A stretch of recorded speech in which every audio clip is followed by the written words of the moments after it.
Good afternoon, everybody. So I'll be doing my video discussion on stakeholder management and exactly what that means and some of the uh, stakeholder management theory that I could find. So stakeholder management is the process by which you are identifying, organizing, monitoring, and improving your relationship with the stakeholders.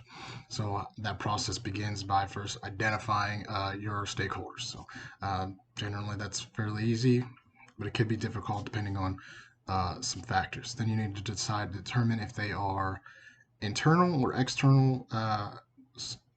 um, external stakeholders. So this would kind of be like internal stakeholders would be, like the person you're building it for, or the organization you're building it for, or whatever you're doing the project for.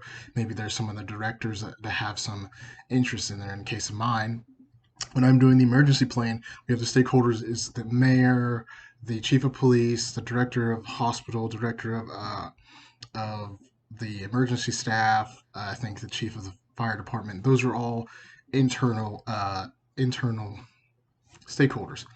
Then for the external stakeholders, it'd be like, the everyday citizen is worried about, if we're doing restorations to buildings or we're building new buildings or whatever the case may be. Maybe they have concern about environmental concerns or whatever the case may be. So there would be external stakeholders that could still have an influence on your project depending on, how much of an interest they show. And then that's would be the next part is determining if they are their power level and their interest, because if they're high powered and high interest, you they're usually going to be your ally. If they're high powered and low interest, they're probably going to be on that part where you're really going to have to explain to them everything that's going on and make sure that they're continuing to see that everything is going uh, to plan or as scheduled in order for them to stay essentially neutral, but semi-supportive of the project.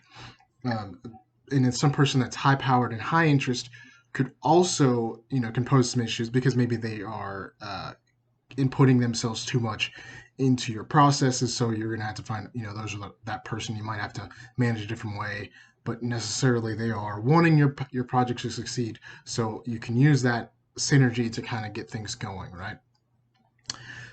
Once you've done all that stuff, then you kind of lay it out in the stakeholder matrix, and that would list the stakeholder where they are, they're high powered, high interest, high powered, low interest, and so on and so forth, in that square of things that for your stakeholders. Stakeholder management is important because it's basically how you're going to be able to manage those stakeholders in a way that you can still get your project done, or you can get support for things. Sometimes you may need to purchase things that weren't necessarily uh, thought up in the original budget of the project, and you're going to need some of those stakeholders to help win that over so that you can get that extra funding you need to do that, or something along those lines. So we'll move on down to stakeholder theory. Basically, and this is a quotation, it addresses business ethics, morals, and values when managing stakeholders involved in a project or organization. And that's from Blackburn in 2019. So this is basically saying it's a whole theory codifying the business techniques used as a part to managing stakeholders to the benefit of the project outcome. So that's my video. Just let me know what you think.